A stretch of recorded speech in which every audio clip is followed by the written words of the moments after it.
And today, welcome Marissa Lima to the show. I'm your host, Brittani Starr. Marissa is writing the series The Knowing. This is a young adult dystopian novel about a dystopian society comprised of the known, those whom their year of death has been revealed, and the unknown, those who do not know their fate. The world is a very different place depending upon which group you had the fortune to fall into. Marissa uses a unique way of engaging the audience to interact and make the story come alive. Can't wait for you to meet her. Welcome to the show, Marissa Lima. Conversations with Indie Authors. One of the things about this book that I'd like to talk about is that it's interactive. So the reason I've only written book one so far is because I'm asking readers to respond to book one with ideas to help me write book two. So book two is well underway, but I've got a lot of readers who are responding with really cool ideas about where they'd like to see the story go. So it's the idea is to let them be a part of book two. So more of a collaborative effort, something different. Like a choose your own adventure kind of thing. That's why it's like a choose your own adventure, but backwards, where like they're giving me the story as the author, and I'm, so it's kind of flipped upside down. But yeah, that's exactly how my daughter described it the first time I was explaining it to her. So perfect. That's So awesome. Yeah, I think that's fantastic. A really great way to really interact with your audience and get them excited about, because how cool is that? Hey, that was my idea. That's in the story now. exactly. Yeah, that's exactly what I'm hoping for, and to start kind of a conversation around it. Mhm, mhm. For those who Yeah. don't know, can you give us I talked about it a little bit in when I did your introduction, but tell us a little bit about your book and how many are going to be in this series. Okay, so this is the first of installment of a series of books that will make up a novel essentially. So it's really looking to be, one kind of full-length novel put out in pieces. And so book one kind of it just lays the foundation for the story, kind of creates the architecture around it, explains why, how the story is possible, and then it comes to a very abrupt end, intentionally so. It's a short read, and it comes to an abrupt end intentionally because I want readers to get to that end and go, I wasn't ready. I was waiting on whatever XYZ. And then I want them to at the end of the book there's an email address that they can respond to, and I want them to tell me, what was it that you wanted to see next? What was it that you wanted to see more of? Um and so the theme of the story is it's a dystopian novel. The focus is kind of a young adult, but you know how that is. Everyone reads young adult. And it's a dystopian novel about a society where some people know when they're going to die. They've been granted this information. Others in the society don't know. So you have two groups, the knowing, who know when they're going to die, and the unknown, or the known rather. And the known and the unknown. And so, you've got these two competing groups within a society, and the dichotomy that creates between them, because some people have this amazing knowledge of the year that they're going to die. And so I want readers to think about, would they want to know? Would they want to know when they're going to die? And if so, how would that affect the way they live their lives? Because in my story, obviously the implications for knowing when you're going to die are enormous. Think of all of the things that would change about the way you lived your life. And so as a result, that knowledge, or at least the fact that some of the populace has that knowledge, changes everything about society, and just creates some really interesting pathways for society, both good and bad. And so I'm exploring those things. And like I said, I'd love for that conversation to happen, between people about how they're living their lives and the decisions that they're making. And what would you do differently if you knew how much time you had? That's funny. We have those kinds of discussions in my family all the time. My son actually, not very long ago, came up to me and asked me that. What would you do differently if had an exact date of when you were going to die? That's really Wow. funny. How old is he? 11. Wow, that's very intuitive for an 11-year-old. Like these are the kinds of discussions we have. And I'm like, well, I think in some ways it would be good because it prompts you to really think about it and make really intentional decisions and be really thoughtful about your life. And then at the same time, I don't know, maybe go out and don't eat healthy whatsoever because, well, I already know when I'm gonna die. Yeah, Or exactly. yeah, I don't care what I do if Exactly. I do this mean thing to this person, I'm dying. So it can Yeah, really. What difference does it make it to me? Yeah, right. exactly. It can go either Yeah. way. So I'm like, oh, that's an interesting discussion. So yeah. Yeah, Yeah, that's yeah. And so the undertones in the book are that government is kind of getting heavy-handed because they're using this information to their advantage, as is often the case in a dystopian type environment. And so, you see both the good that could come from it and the bad that could come from it.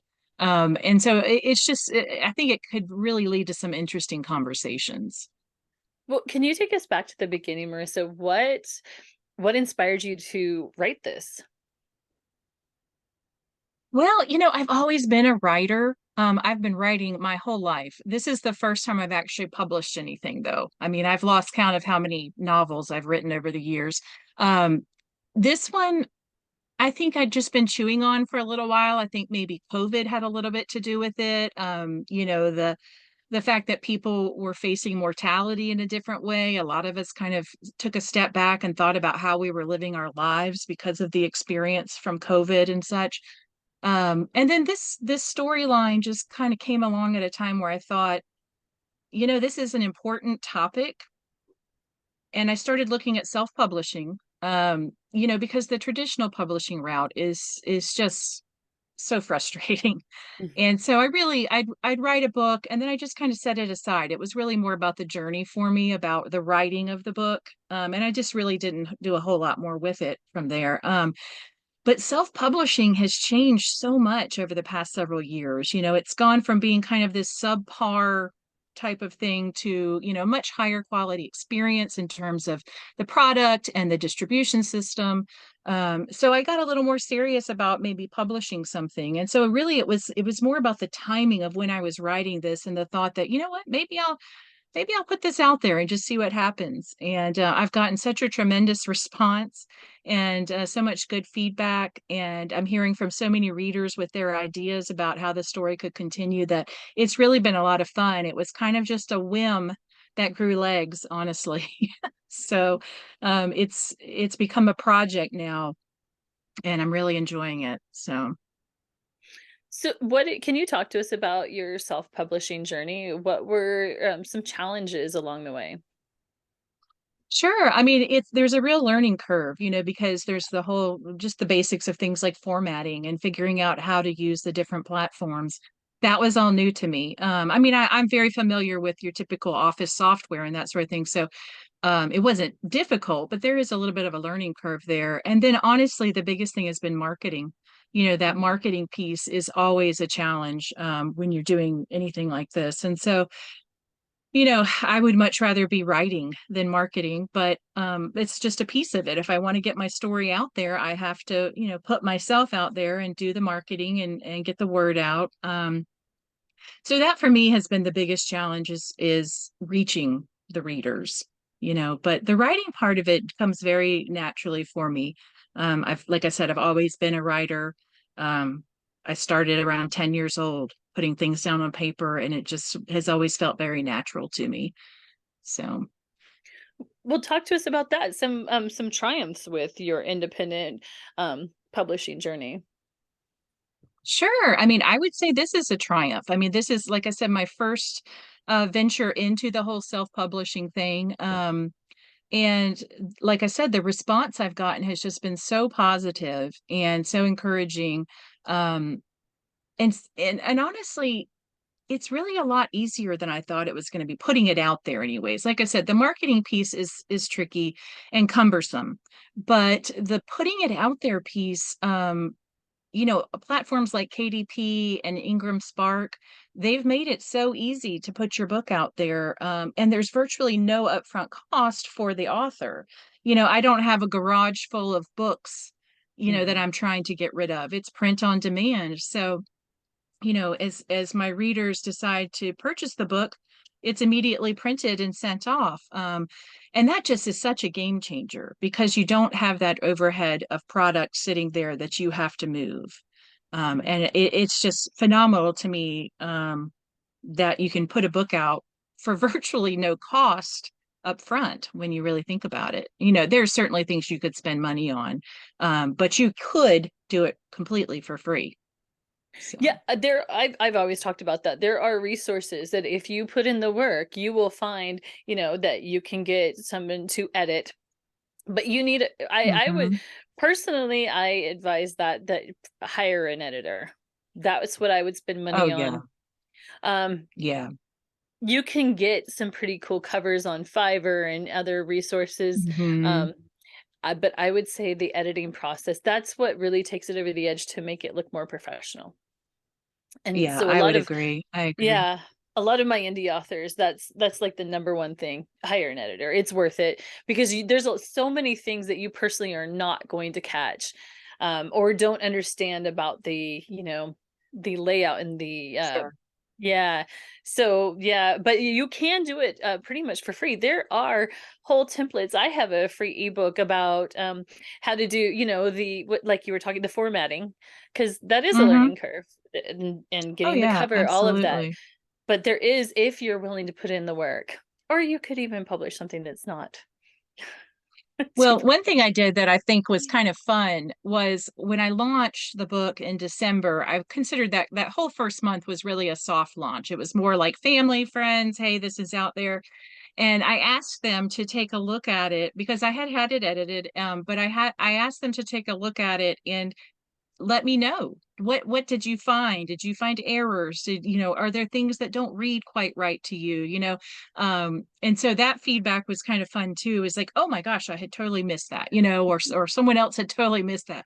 Mhm. So that was just another piece of that interactive experience. And even still, at the end of the book where the information about responding is located, there's a little blurb that says, hey, if you want to be an editor and you found an error in this book, let me know. Let's work on it together and make it the best it can possibly be. So it's just another layer of that collaborative experience I'm trying to create with my readers, that they are a part of this book. They're a part of telling this story. So that's been pretty cool.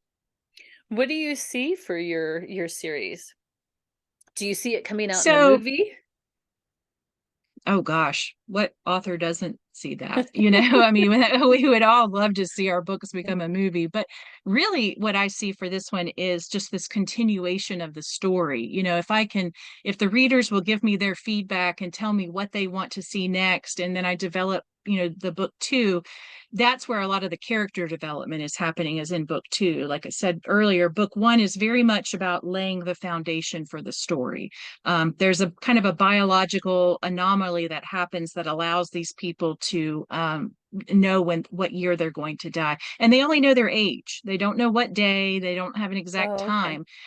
They just know, for example, 24. I'm going to die at 24. Could be any time during my 24th year, but I will die at 24. And so that just opens up, so many things. But I see it as these characters develop and the storyline develops. Um, and I publish book two, I want to do it all over again. Give me your feedback about book two. Tell me what else you think here. What else? Where else can we go with this? And then book three, until we have a full length novel written, involving these characters and this storyline of this, dystopian society. So I think, considering the implications of the type of knowledge we're talking about, I think I could write 10 books about it, because there are just so many things that are affected by knowing when you're going to die. And in a society where some people know and some people don't. So I don't know. It's like I said, it was a whim that grew legs. And so it's a project, kind of, I'm building the plane as I'm flying it kind of thing. Mhm. Mhm. And I think after book two, I think it has the potential for quite a bit more. So I think it would make an amazing adaptation for small or large screen, because it's the kind of story that I think really could speak to a lot of people.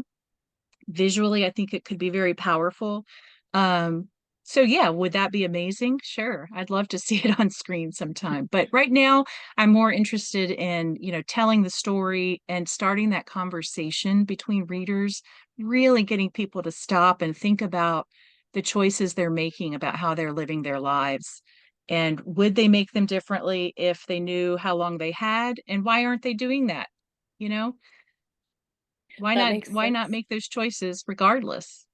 So That's a good point. So how can readers, if they've bought the book and now, want to participate, where can they go to become part of this community?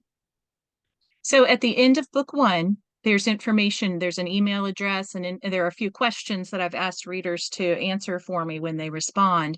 And that comes straight to me, and I've been going through them. And I will tell you, I have gotten some of the most amazing ideas from readers. I mean, they're really just fascinating.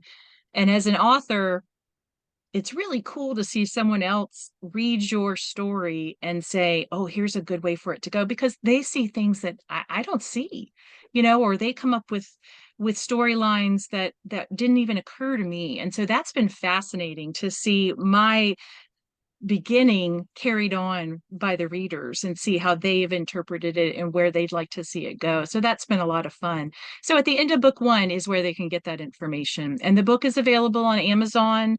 It's also available through Ingram Spark. So it's on, all kinds of different platforms out there in, all formats. So Well, how can people get a hold of you online if they connected with your story? sure. So I have a website. It's authormdlima.com. Um, And on there, all of my social connections are on the website as well. The website's very basic, but it does have the links to all of my social platforms as well. So that's a great way to get in touch with me. And I'm pretty sure there's a link to the email on there as well. So if you want to reach out that way, I'd love to hear from you. That is wonderful. When are you expecting book two to start coming out? Well, so it's well underway now. And like I said, a lot of ideas are rolling in from readers. I'd like to give it a couple of months for folks to respond. Because I know a lot of people got the book for Christmas, and I don't know about you, but I have a stack of books on my nightstand that's kind of embarrassing. So I understand that people don't necessarily get the book and read it right away. So I'd like to give it a little time for people to respond. In the meantime, I'm writing, writing, and kind of building that storyline. So I would say sometime later this year it should be out. Um, I would hope maybe by summertime, but who knows? Okay. You know how that writing process goes. But that would be ideal, yeah. So Okay. That sounds awesome. And you will announce on your socials then when absolutely, yep, it'll be on all the socials. Yep, sure. okay. Okay. That is awesome. So, are you going to release some of your previous books that you have never actually published? You know, possibly. And it's funny because this is the first sci-fi type thing I've ever written. Oh. The other things I've written have been a little bit more reality based. Um, probably stemmed more from personal experiences. This one, as a dystopian novel, kind of goes down that sci-fi route. So it's very different than anything else I've written. But I think I would love to revisit some of those things I wrote in the past. Some of them I don't even know where they are, honestly. I mean, I've written so many things that I couldn't even tell you where all of those are anymore, on old computers and in boxes somewhere. But the ones that I do still have access to, I think I would eventually like to revisit and maybe think about publishing. Yeah. So, my mind just goes nonstop. I don't know about you, but I have a notebook where I'm constantly scribbling ideas, of crazy things. And my mother read this book and said, "Where do you come up with this stuff?" And I just thought, well, it's always there. I take these everyday instances and I am constantly asking myself, wouldn't it be crazy if such and such happened right here in the middle of this, you know, typical normal everyday experience? If something crazy got introduced, what would that look like? And, so I've always got stories going in my head about crazy stuff. So, yeah, I mean, either I'll go back maybe and revisit some of those, or I may go a whole nother direction and start a different, type of novel after I'm done with this one, or maybe while I'm doing this one. I tend to have multiple things going at a time. That brain is nonstop. So, yeah, and it's funny. I'd love to revisit some of those old novels and look at my writing style, because Mhm. writing style, you changes so much over the years. And again, because this one is a different genre than I've really looked at before, it's been fun because I can make up things. Like when you write a realistic type story, you pretty much have to stick to, real things. With this, I can make stuff up, and that feels like cheating in some ways, because I get to create whatever I want to create, which is fascinating to me. And it has been really a lot of fun. So, And your family's so we been shall really see. supportive? Oh, absolutely. Absolutely. My husband has been tremendously supportive. He knows, that my brain is going nonstop and that I'm constantly, if it's not writing, then it's some other, sort of project. I just am constantly, doing something. I last winter, I completely redid an old camper because somebody gave me an old camper. It was just destroyed. It was totally destroyed. But I thought, what? It's a free camper. Why not? So I got out there and tore the thing apart and rebuilt it, and it's just a crummy little old camper, but it's a crash pad for us when we go to the river or something like that. But it was a great project. It was a wonderful creative project for me. I had no idea what I was doing. One of my friends said, "Oh, that's so cool. You know how to rebuild this stuff." I was like, "I don't know what I'm doing.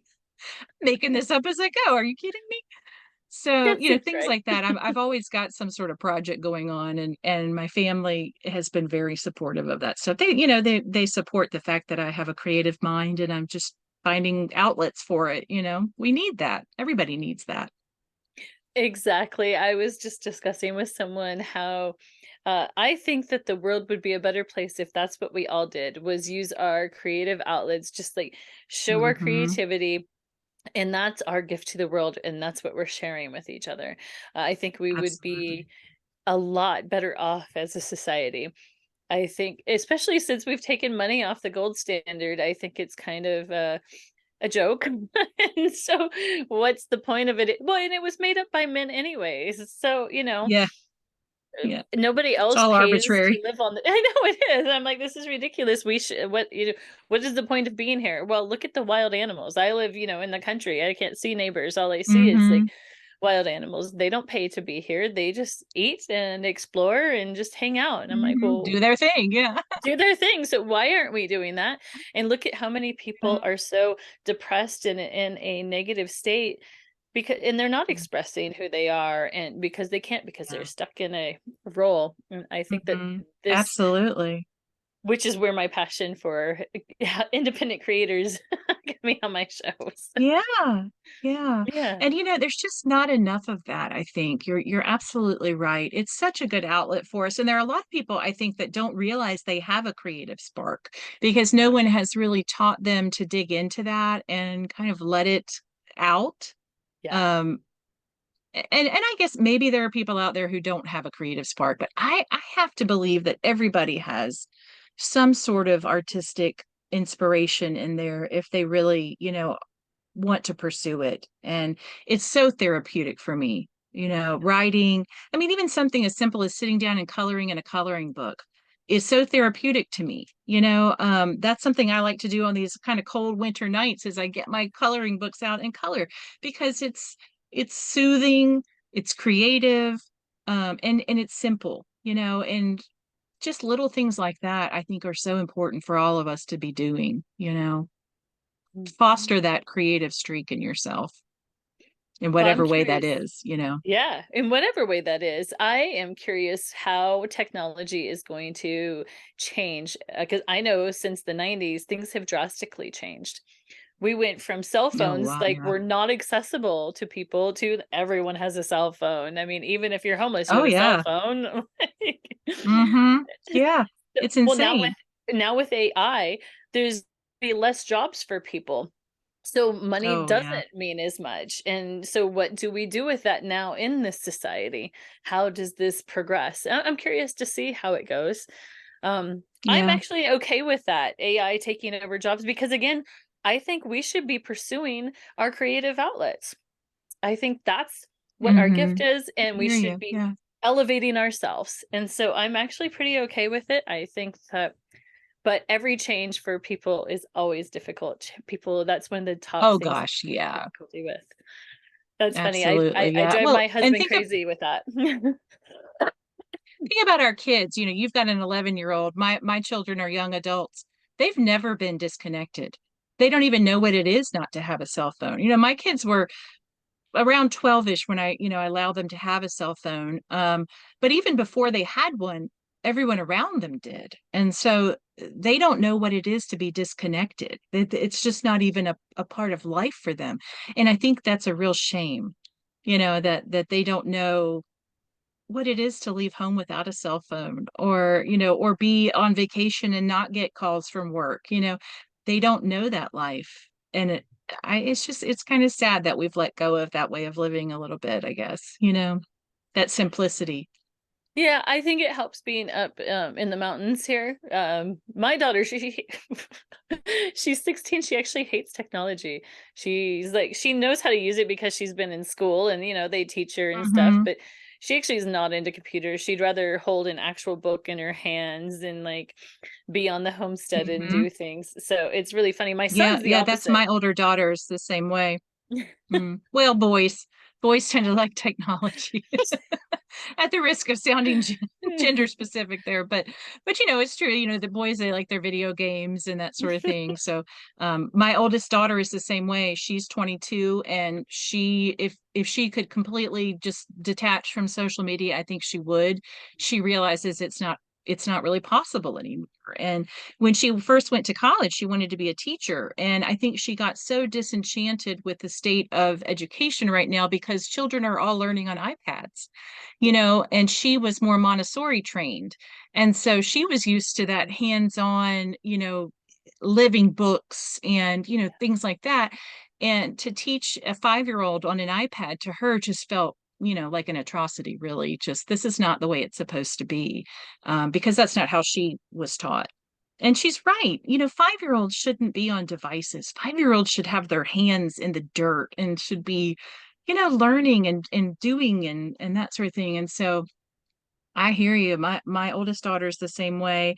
Um, and which is unusual for that age. A 22-year-old who doesn't like social media is virtually unheard of, So, and same with your 16-year-old. They just they're different than their peers. So, She's definitely different than her peers. She has a couple of things like Snapchat, because that's just what all of the kids, that's how she mhm. communicates with all of her friends. But Right. she's very like, well, I guess I taught her that. I agree. It is interesting. And I'm curious how this is going to play out with technology. I hear you. I that's what I was saying earlier about like normal everyday situations. I'll throw these crazy questions in, like, wouldn't it be crazy if an alien ship landed right here and asked us what we were doing? So yeah, I totally hear you. I'm constantly creating stories out of the silliest of things, but yeah, you're right. I mean, it's almost like there's too much information. Yes. We're in the age of information, and frankly, I don't think our brains were created for that. We get information, we get news from all over the world about what's happening on the other side of the globe.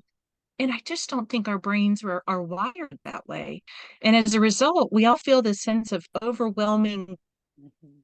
apathy, I suppose, because I look at the news and think, oh my gosh, that's such a horrible thing that's happening, but there is nothing I can personally do to affect it. And that's an overwhelming feeling.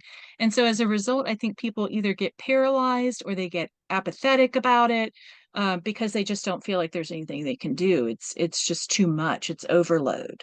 And I don't Mhm. think our brains were meant to take all of that information. You know, Yeah. I I think think our brains are much more basic than that. the news is difficult though. I mean, it's hard to, I will watch Mm. the news because it helps to know where the stock market is going, and it helps to be able Sure. to judge a little more. But most of it is just nonstop negativity. And I think we've gone Yeah. through a stage with that where, like, I know that there was like a time on TikTok where you just went and like, more information. I need more information. I need to understand more. And then Oh, there came a yeah. point where everybody had I'm the expert and I say this, I'm the expert and I say the opposite. Hmm. And then it just became like, you know what? Right, exactly. Like, yeah, now I don't think people are as interested. Same thing with gurus or like a spiritual leader. I don't think people are any longer looking for that, someone to lead them. I think Hmm. there's so much information, like, and we're able to intuitively know where we should be going ourselves. And so Right. I think there's That's less an of that. interesting point. We can prove or disprove anything we want on the internet. You know, Right. I can give you an argument and I can both prove it and disprove it, with all Right. kinds of facts and experts on the internet. So Mhm. yeah, it's definitely overwhelming, and I just don't think the human brain is meant to take on this much information. It's not how we're wired. Our brains are, all about, hunter gatherer, survival, our village, that sort of thing. And here we are looking at what's happening on the other side of the globe, Right. and our brains are like, that's too Help. much. So, Yeah, but that's it's probably just, playing a part. modern world, first world problems, you know how that is. Yes. The things that I'm hoping the book will do is get people to talk to each other. I feel like we don't talk to Yes. each other anymore. And I'm hoping that a book like this will open a conversation between people, those water cooler conversations that most of us don't have anymore because we're all working remotely, No, we're that's all true. on our phones. Yeah, we're all, but people need to talk to each other more. I think there's just not enough of that anymore. Those conversations between people, I don't know about you, but I can't tell you how many in-person meetings I've gone to where I walk in the room and nobody speaks to each other before the meeting starts because everyone is face down on their phones. All you see is the top of their head. And it's just a shame because just those few moments before a meeting would be a wonderful time for people to catch up and get to know each other a little better or just share, and we don't do that enough anymore. And I think that's a real shame. I think we're missing out on a whole lot of wonderful experiences from other people because we aren't exchanging those ideas. We're not talking face to face. Mhm. So Yeah. again, modern world, first world problems. Yes. Yeah. Mushroom. Well, I think there's some countries that are like similar to us, but in Oh, Europe, sure. they spend more time connecting with each other. I think as Americans, I think we spend less. Canadians get mad when you say Americans because they're American too. So United Okay. Statesians. That's what I I'm gonna lived in start Canada calling for us a now. little That's while. our new term. United We're Statesians. United Statesians. Yeah, I think that works.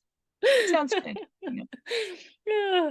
Anyways, yeah, I love young adult novels are one of my favorites. I don't know why they say young adult. I'm like, I'm not a young adult I any don't longer. either. I don't know why they classify it there, but That's you why I seem to said have that in the beginning. to. Yeah, yeah. I mean, I guess I have to qualify it somewhere, but Right. honestly, it's kind of like the Peter Pan syndrome, where with young adult novels, everybody's reading them. It's it may be called young adult, but it's not at all because they're wildly popular. I mean, look at things like Hunger Games and Right. Twilight and all of those things that were supposed to be young adult. Everyone is reading those books. It's not just your 20 somethings or your teens or anything like that. So it certainly is a much bigger genre than it sounds like. But one thing I forgot to mention that I do want to share is that a portion of the proceeds from the book are going to go to the American Cancer Society, specifically the Making Strides Against Breast Cancer walk. So that's something that's very near and dear to me. And so, the better the book does, the more I can donate, to that important cause. So I hope that people will keep that in mind. And if that, is a cause that's important to them as well, maybe support the book just for that reason, because there are so many people out there affected by cancer that I call it the great equalizer. Yeah. I don't know about you, but I don't think I know anyone who hasn't been affected in some way by cancer, whether it's a friend or family member, coworker, what have you. It's just it's a beast. Yeah. So that's important to me, and I want to be able to donate to that through the book. I absolutely agree. And keep in touch. I really did enjoy talking to you. It's nice meeting you. Yeah. Yeah, we had a great time. Hopefully when your next book comes out, you can come back and we'll talk about that too. Oh, I'd love that. I love that. Awesome. All right, All right. Brittany. Well, Thanks yeah, so I'll talk much. to you soon. All right. Thank you. All right. The Zarlequan Indieverse.